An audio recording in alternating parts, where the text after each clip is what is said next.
Akkam jirtu kabajamtoota fi jaalatamtoota ilmaan Oromoo bakka jirtan maratti nageenyi isin bira haa jiraatu. Hiriyoottan kiyya har'a akkuma beekamu barumsa gabaabaa tokko isinii qabadhee dhiyaadhee jira. Barumsi gabaabaan har'aa ka hojiin isaa haalan tas jedhudha. Barumsi keenya kan har'aadhaa akkamitti aappii tokko malee ifaa mobaayila keenyaa ofirraa gara gurraachatti akka ija keenya nu miine gara gurraachatti ofirraa dirdirraa ka jedhu. Akkuma beektan gaa ifaa mobaayila keenyaa yoo gad xiqqeessinees inuma addaata, yoo ol guddifnees inuma addaata jechuudha. Nurraa gara bifa tokkotti hin deebi'u jechuun har'a aappii tokko malee mobaayiluma keenya keessa seenuudhaan akkamitti bifa gurraachatti ofirraa dirdirree akka ija keenya nu miine itti fayyadamna ka jedhu isinii qabadhee dhiyaadhee jira. Hiriyoottan kiyya haga dhumaa viidiyoo kana daawwachuudhaan irraa baradha. Amma san duraas osoo gara barumsa keenyaan dabarree warroonni chaayinaala tolchaa aappiif haaraya taatan chaayinaala tolchaa aappii yuutuubii seenuudhaan haala kanaan erga barreessitee haala kanaan tolchaa aappii erga barreessitee maqaa kee jalatti sabsiraayib ka jedhu sii bahaa sabsiraayib godhuudhaan akka nu jajjabeessitan isin gaafadha. Hiriyoottan kiyya sabsiraayib wanni jennee viidiyoo hundarratti dubbannuuf yaadariin yoo sabsiraayib nu gootan nuyi cimataa ayyaanaa nu jajjabeessitanii jechuu. Oromoo teenya isin malee hin qabnu afaan Oromoo guddisuu jechuun haala kanaan wal jajjabeessinee sooshaal miidiyaa hedduurratti ol guddataa deema jechuu. San duraas amma asoo chaayinaala arabaa yookiin chaayinaala faranjii tokko jala sheentanii ilaaltanii haala isaanitti wal jajjabeessan nama ajaa'iba.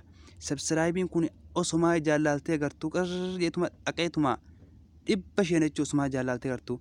Nuyi Oromoo teenya isin malee hin qabnu wal malee maal qabna kan wal jajjabeessinuun isinuma. Nu jajjabeessaa haala sabsiraayib godhuudhaan viidiyoo keenya laayik godhuudhaan nu jajjabeessaa isiniin jenna. Kana kabajaan isin gaafadhaa hiriyoottan kiyya. Amma gara barumsa kiyya kanarraa qabadhee dhufettan isin deebisaa. Barumsa kiyya kanarraa qabadhee dhufe keessatti haala ifaa mobaayila keenyaa ofirraa gurraacha deebifnu ka jedhu innillee waan qallaalee hedduu isin dhibuu jedhee yaada.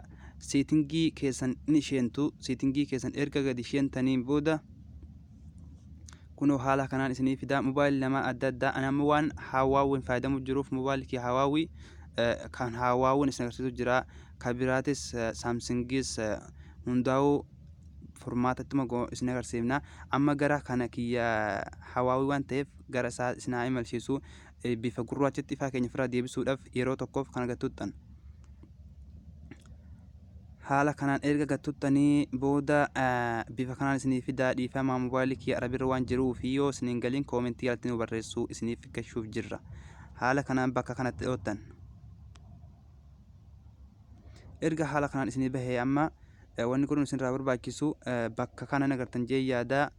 Warroonni arabii beektanii asumarra dubbisuu dandeessanii X ka jiru kana X ka yeroo fuuldura kana gattuuttan yeroo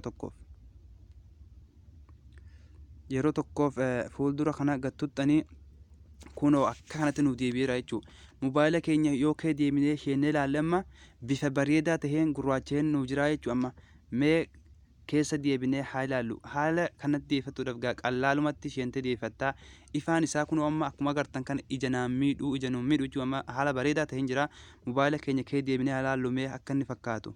Kunoo haaluma asirratti agartaniin seetingiin keessa guutuun haala das jedhuun jira jechuudha. Kee deebinee haa ilaallu mee kunoo kunis haala bareedaa taheen nuuf deebi'ee jira jechuudha. Ija keenya nuun miidhu. Mee amma waasabbii sheennee isin agarsiisu waan fakkaatu.